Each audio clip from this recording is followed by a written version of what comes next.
নমস্কার বন্ধুরা, কর্মতীর্থ ইউটিউব চ্যানেলের পক্ষ থেকে একটি নতুন ভিডিওতে তোমাদের সকলকে স্বাগত জানাই। পশ্চিমবঙ্গ প্রাথমিক শিক্ষা পর্ষদের তরফ থেকে ডিএলইডি অর্থাৎ diploma in elementary education DLED 2025-2027 শিক্ষাবর্ষে ভর্তির জন্য অফিসিয়াল বিজ্ঞপ্তি আজ অর্থাৎ 30শে জুন 2025 অফিসিয়ালভাবে পশ্চিমবঙ্গ প্রাথমিক শিক্ষা পর্ষদের পক্ষ থেকে প্রকাশ করা হলো। তো আজকের এই ভিডিওতে আমরা সম্পূর্ণ অফিসিয়াল নোটিফিকেশনটি নিয়ে সবিস্তারে আলোচনা করে দেব।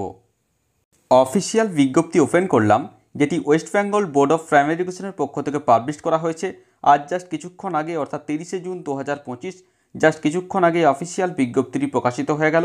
নোটিফিকেশনে কি বলা হয়েছে দেখো, regarding admission to the 2-year DLED course under regular আর face to face mode for the season 2025-27 in DLED institutes affiliated with West Bengal board of primary education.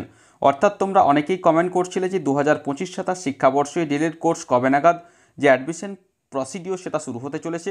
তো আমি বলেছিলাম যে জুলাইয়ের ফার্স্ট উইক থেকে এর যে অ্যাডমিশন প্রক্রিয়া সেটা স্টার্ট হয়ে যাবে। তো সেই মতো কিন্তু আজ অর্থাৎ 30শে জুন 2025 অফিসিয়াল বিজ্ঞপ্তি প্রকাশ করে দিল পর্ষদ। নেক্সট কি বলা হচ্ছে দেখো, on and from 4 July 2025 Friday 12 noon onwards অর্থাৎ আগামী 4 জুলাই 2025 শুক্রবার দুপুর 12টা থেকে এর যে অনলাইন অ্যাপ্লিকেশন প্রক্রিয়া সেই প্রক্রিয়া শুরু হতে চলেছে, যেখানে কি বলা হচ্ছে with NCT norms appendix 2 of NCT regulations 2014 that is having 50% on max marks in HS or its equivalent examination.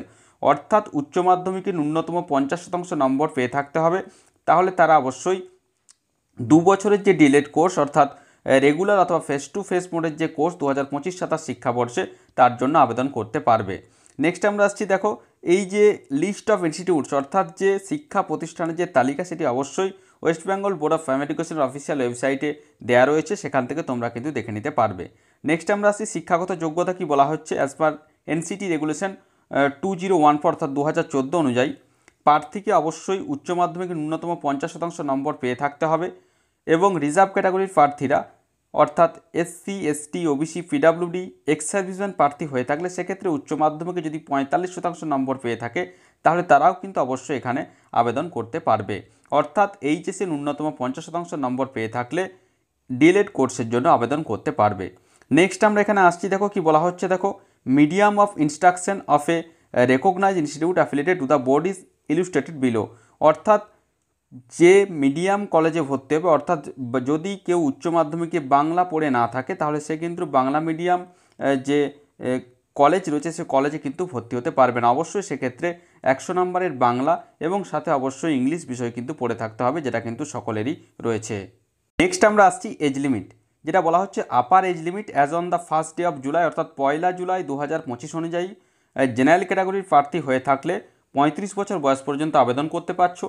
SC এসটিদের ক্ষেত্রে 40 বছর বয়স পর্যন্ত আবেদন করতে পারবে এবং ওবিসি প্রার্থী হয়ে থাকলে 38 বছর বয়স পর্যন্ত আবেদন করতে পারছে এবং পিডাব্লিউবিডি প্রার্থী হয়ে থাকলে 45 বছর বয়স পর্যন্ত আবেদন করতে পারবে এবং এক্স সার্ভিসম্যান প্রার্থীদের ক্ষেত্রে 55 বছর বয়স পর্যন্ত অবশ্যই এখানে আবেদন করতে পারবে। ন্যূনতম জেনারেল ক্যাটাগরির প্রার্থী হয়ে থাকলে 35 বছর বয়স পর্যন্ত আবেদন করা যাবে। নেক্সট আমরা আসছি দেখো অ্যাপ্লিকেশন প্রসিডিওর কীভাবে আবেদন করতে হবে। অবশ্যই wbp.gov.in যে অফিসিয়াল ওয়েবসাইট রয়েছে সেখানে যেতে হবে। সেখানে কি রয়েছে wbp.gov.in যাওয়ার পর একটা লিঙ্ক শো করবে। আমি জাস্ট একটু মার্ক করে দেখিয়ে দিচ্ছি, যখন অ্যাপ্লিকেশন প্রক্রিয়া শুরু হবে আমি ভালোভাবে তখন দেখিয়ে দেবো। কি রয়েছে দেখো, online application for admission to 2-year DLED course regular mode for the season 2025-27 এই লিঙ্কে ক্লিক করতে হবে। এই লিঙ্কে ক্লিক করার পর যে সমস্ত ডেটাগুলি প্রয়োজন হবে সমস্ত ডেটাগুলি দিয়ে যাবতীয় যে ডকুমেন্টসগুলি রয়েছে আমি বলে দিচ্ছি, সেই সমস্ত ডকুমেন্টস দিয়ে তোমরা কিন্তু ফর্ম ফিল আপ করতে পারবে। কী কী ডকুমেন্ট তোমরা সামনে রাখবে, মাধ্যমিকের অ্যাডমিট কার্ড যেটা রয়েছে, প্রথমে মাধ্যমিকের অ্যাডমিট কার্ড, উচ্চ মাধ্যমিকের মার্কশিট এবং যে অ্যাপ্লিক্যান্ট অর্থাৎ আবেদনকারীর পাসপোর্ট সাইজের যে ছবি এবং সিগনেচার অর্থাৎ আবেদনকারীর সই, কাস্ট সার্টিফিকেট অ্যাপ্লিকেবল হয়ে থাকলে অবশ্যই, পিডাব্লিউডি সার্টিফিকেট অ্যাপ্লিকেবল হয়ে থাকলে অবশ্যই দিতে হবে, domicile certificate issued by the concern video for Santali medium অর্থাৎ সান্তালি মিডিয়াম যেটা রয়েছে রামগড় ইউনিট অফ ঝাড়গ্রাম ডায়েটের ক্ষেত্রে কেবলমাত্র সেক্ষেত্রে ডোমিসাইল সার্টিফিকেটও দিতে হবে। এই সমস্ত ডকুমেন্টসগুলি কিন্তু আধার কার্ড, নাম্বার অফ অ্যাপ্লিক্যান্ট অর্থাৎ আধার কার্ডের যে নাম্বার, এই সমস্ত কিছু কিন্তু দিয়ে পড়ে এই যে অ্যাপ্লিকেশন প্রক্রিয়া সেটি সম্পন্ন করতে হবে। এবার দেখো যেটা রয়েছে, the field in admission forms will have to be submitted to the listed institute selected by the applicant medium wise. অর্থাৎ মিডিয়াম ওয়াইজ তোমরা কিন্তু যে কলেজগুলো রয়েছে সেগুলো তোমরা সিলেক্ট করতে পারবে। Thereafter the forms will automatically be transmitted to the log in of the institute. তারপর অটোমেটিক কলেজের যে লগ ইন আইডি রয়েছে সেখানে কিন্তু তোমাদের যে ডেটাগুলো সেগুলো সেখানে কিন্তু অবশ্যই চলে যাবে। নেক্সট আমরা আসছি ক্যালকুলেশন অফ মেরিট, অর্থাৎ কীভাবে মেরিট লিস্ট পাবলিশ করা হবে, অর্থাৎ কীভাবে মেরিট লিস্ট তৈরি করা হবে। ধরো সাপোজ কেউ বাংলা ভাষাতে পেয়েছে 60, ইংরাজিতে রয়েছে 81, পলিটিক্যাল সায়েন্স অর্থাৎ রাষ্ট্রবিজ্ঞানে 68, ভূগোলে 82 এবং ইতিহাসে 62, ফিলোসফিতে optional elective 74, EVS not an elective subject পেয়েছে 88। তো সেক্ষেত্রে ক্যালকুলেশন কীভাবে, দেখো প্রথমে দেখো হায়েস্ট যেটা নাম্বার রয়েছে জিওগ্রাফি 82, তারপর ল্যাঙ্গুয়েজ 2 রয়েছে ইংলিশের ক্ষেত্রে 81, তারপর 74 রয়েছে দেখো ফিলোসফি অপশনাল ইলেকটিভ যেটা রয়েছে, 68 রয়েছে পল সায়েন্স এবং 62 হিস্ট্রি। অর্থাৎ বেস্ট অফ 5 অর্থাৎ 5 দিয়ে ভাগ করে টোটাল হচ্ছে দেখো 500 নম্বরের পরীক্ষার মধ্যে 367 পেয়েছে, সেক্ষেত্রে 73.4। এইভাবে কিন্তু ফাইনাল যে মেরিট লিস্ট সেই মেরিট লিস্ট কিন্তু পাবলিশ করা হবে। এবার দেখো আমরা আসছি fee structure. For unreserved ex serviceman, in service, teacher or vocational ক্যাটাগরির প্রার্থীর ক্ষেত্রে 1000 টাকা অ্যাপ্লিকেশন ফি ধার্য করা হয়েছে। এসসি এসটি পিডাব্লিউডি প্রার্থী হয়ে থাকলে দেখো 500 টাকা অ্যাপ্লিকেশন ফি ধার্য করা হয়েছে এবং ওবিসি ক্যাটাগরির প্রার্থী হয়ে থাকলে 750 টাকা অ্যাপ্লিকেশন ফি ধার্য করা হয়েছে, যেটি অনলাইনের মাধ্যমে তোমরা কিন্তু এখানে পেমেন্ট করতে পারবে। এবার আমরা দেখো শিডিউলগুলো একটু দেখে নেব।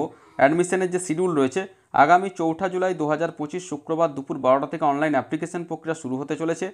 চলবে আগামী 20 জুলাই, আগামী 20 জুলাই 2025 রবিবার রাত্রি 11:59 পর্যন্ত অনলাইনের মাধ্যমে তোমরা এখানে আবেদন করতে পারছো এবং heads of the respective institute will transfer the verified অর্থাৎ ডেটাগুলো স্ক্রুটিনাইজের জন্য আগামী 21 জুলাই 2025 থেকে 25 জুলাই 2025 পর্যন্ত এগুলো স্ক্রুটিনি হবে।